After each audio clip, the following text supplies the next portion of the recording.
Hello students. So we have discussed and we have in our previous classes we have discussed about articles and their uses, how it is being omitted in certain places and where it is used effectively. Today in this class we will be discussing about subject matter and its organization.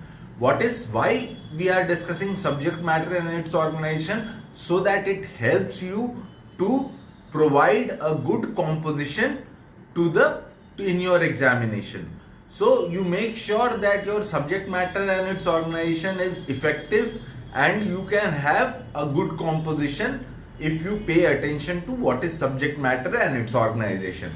And also we will be discussing today personal letters. Personal letters, how they are written. They are to be written either in traditional format or box format. We will decide upon that, and also we will have a discussion about these three topics: traditional personal letters, and then box type personal letters, and subject matter and its organization. So let's see what the book is offering to us. Subject matter and its organization. Having good ideas, organizing them logically and expressing them effectively are the three important elements of a good composition. See, any composition that you prepare, you have to be creative. You have to make sure that your composition is available and it's a source that is available to everybody and it is easily expressed. Expression is the most important thing. The ideas, the expression, the subject matter, and all these, when you keep in mind, you form a good composition. So a good composition comes from generating new ideas, gathering facts about when, where, how, and how it is to be written, and all these things.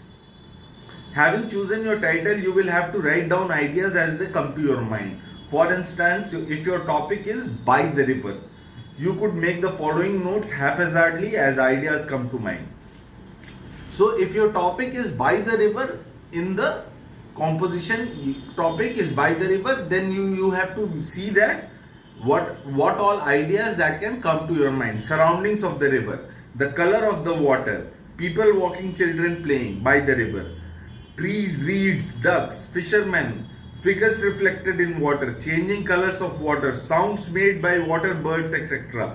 The ripples and waves as boats pass, houseboats moved, children swimming, a bird gliding, traffic on the bridge, washerman on the banks. See, all these ideas, they come when you hear about the river. If you by the river, all these activities, they take place.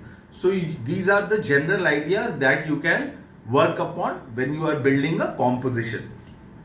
We have to see when, where, why, how, what, or plan.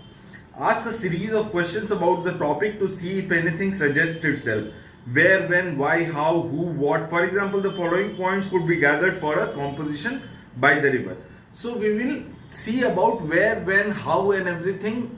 We have to question ourselves about these things, so that we make sure that our composition is reflective to the audience.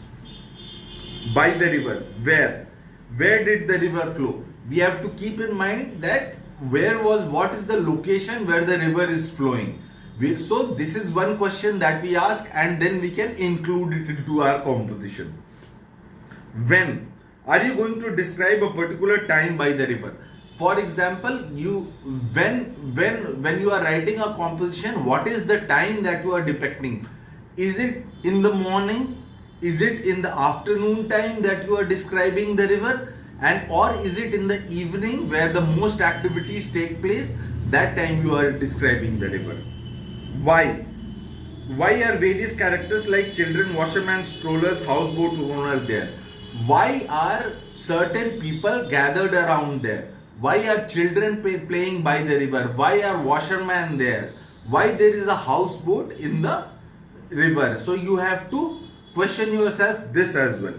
How? How do the people behave? How are they dressed? How are the birds moving? You have to also ask a question as to how it is all happening. How are people behaving when they are by the river? Are they happy? Are they in their good senses? Are they enjoying themselves? So you have to ask them how it is happening, and then you will include it into your composition.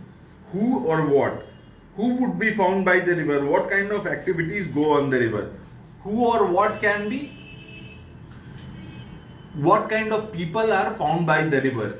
And what are the things that are happening there? You also have to mention that the things that are taking place by the river. So all these, when you combine together and you ask these questions and you make a table, then you will be able to make a very attractive and beautiful composition. So this is very, in subject matter and organization, it is a very important topic. So now we discuss second part of it, that is knowledge category plan. Another way of gathering ideas is to think in categories or areas of knowledge: historical, political, religious, personal, social, physical, economic, psychological it is. So another way of writing a composition is when you think in areas of knowledge. So the areas of knowledge can be psychological, areas of knowledge can be physical, areas of knowledge can be religious, personal, social, and all this. This process is particularly useful with argumentative topics. For example, if you have to write an essay entitled "What are your views on smoking?" So we will be discussing how we will make the basic plan of writing a composition on the topic "What are your views on smoking?" So this is the scheme that is being showed on page number 38 here. That is, first we will see the introduction. So relevance of the problem, links with lung cancer, heart disease. Medical opinion says smoking is injurious to health. So first thing that comes to your mind when you see those advertisement on television before any movie starts, the bad effects or ill effects of smoking, the medical hazards that smoking has, and it is how it is linked with lung cancer or heart diseases. What is the problem's relevance? How important is the problem? Now second is psychological reasons. Desire to act grown up, copying adults, parents who smoke, to be accepted by others, cowardly not to give up. So what are the now let's think about psychological reasons. Why do people smoke? Some people smoke, some young ones, they smoke to show it off. Some young ones, they take this habit from their parents who smoke. So these are all psychological reasons. Some people are so coward to give it up. They do not gather courage to give up smoking. So these are the psychological reasons. Local reasons. At school, at home, cinema or youth club, out with friends, show how the need to smoke grows. What are the local reasons? Suppose you are in a vicinity where everybody smokes, where there is an outlet for smoking, so people get addicted to it. So these are the local reasons for people smoking. Commercial reasons: hoardings and magazines, sports sponsorship for cricket, racing, etc. Cigarette firms encourage smoking. See, commercial reasons in this topic is not so important because government has already banned any advertisement on smoking to be made public. So you can, earlier when I was small, there was an advertisement of Will cigarette on Indian cricket team's jerseys. During that time, the smoking advertisement were not banned. So it gradually stopped. Now in today's time, you won't see any smoking hoarding or you won't see any smoking advertisement in any books or any magazines. You won't see smoking, but still we can consider these are the commercial reasons. So they subliminally they try to promote smoking. The people who produce cigarettes, they promote smoking in a way. But now in today's times, government has clearly put a directive that there should be no advertisement made for the smoking. So we can leave out the commercial reasons because there is no advertisement of smoking. Personal reason: how important it is. Freedom of the individual. Is it right for smoking to be banned? More taxes on other things if smoking stops. So let's discuss about the personal reason. What are the personal reasons? How important for me it is to smoke? Is it important for me to smoke? Do I get a feeling of freedom of if I smoke? Are there going to be more taxes on other goods if smoking is stopped? These are the personal reasons that we can conclude from it. Health reasons. Health reasons can be cancer, shortness of breath, heart disease, secondary effect.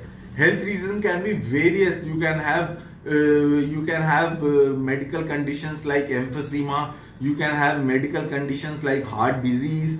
You can lose the power of your lungs, and all these are health reasons. So conclusion. So after you have made all these points clear and all these reasons, that is personal, religious, psychological, social, economic, and all these conditions, if you have taken into consideration, then we come to conclusion. That is balance freedom of individual against some constructive suggestion for helping smokers to give up. So conclusion is we have to make out such suggestions to individuals that give them a what can we say? We can say like encouragement for people to stop smoking. So we have to encourage them. So this is what this topic can be divided into this way. When you practice writing a composition, then it will be easy for you to frame all these ideas, all these together and write an effective compositions. Don't worry about it. Compositions are one of the easiest topics to be covered in English grammar. Sight, sound and touch plan. The third way of writing a composition is composition is what? Basically when you gather all the ideas and expressions and you put them together on a page. That is what is composition. But particularly for a descriptive essay is to take each of the senses in turn and see whether this method can be helpful. The senses are sight, hearing, touch, smell and taste. We have 5 senses. So if all these 5 senses are satisfied through a topic, we can discuss about the topic in detail, because we will be writing about how the topic is affecting our primary senses. So we have to make sure that these topics affect our senses. Visit to a countryside. See, let's see if there is a topic like visit to a countryside, how it is affecting our senses. Sight. When you go to a countryside, what you see? Forest, trees, animals, huts, and then farmlands, farmers working, and all these things you see when you go to a countryside. Hearing.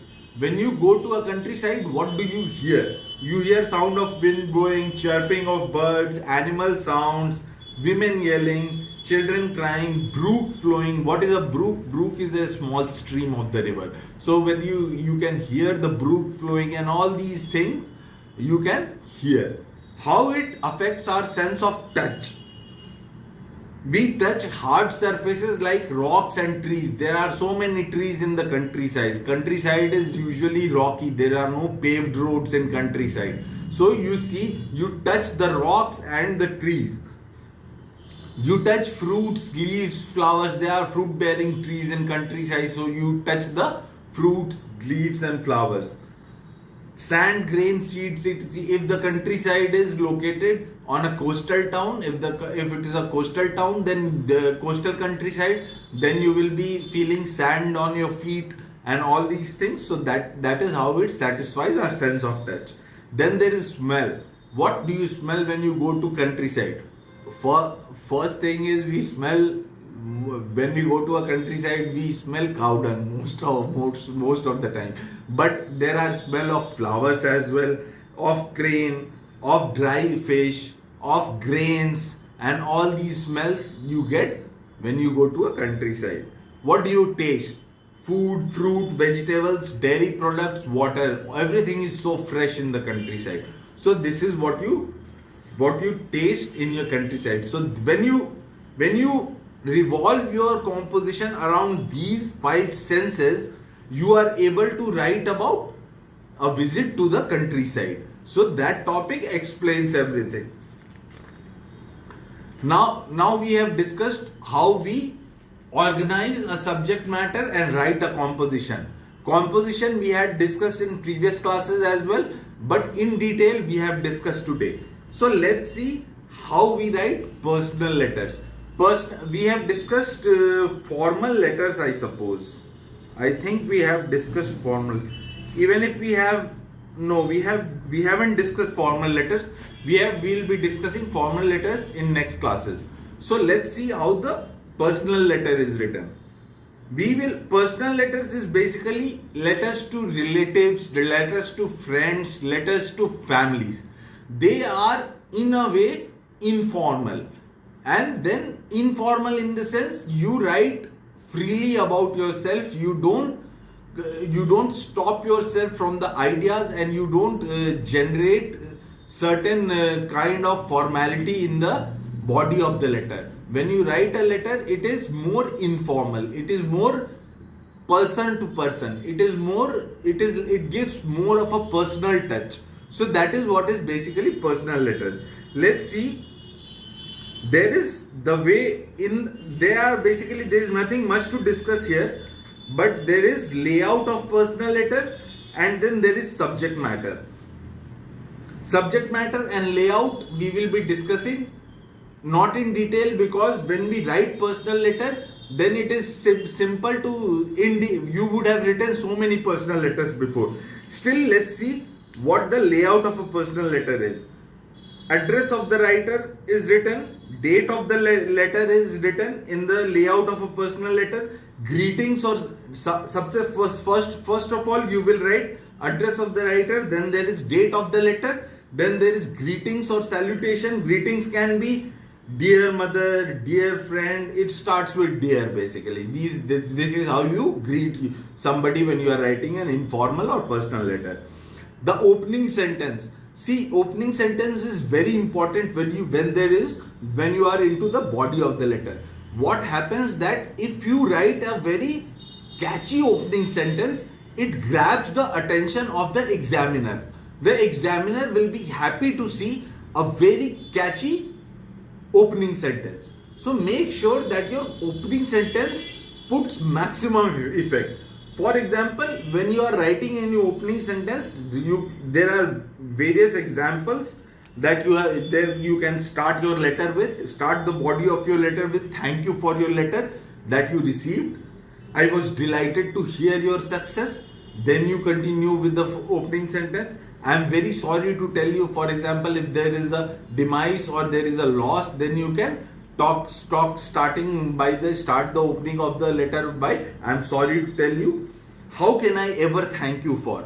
For example, if you received some happiness from somebody, you can write to your family member or relatives that how can I thank you for? This is a very good opening sentence. So these are the opening sentences. Then the body of the letter.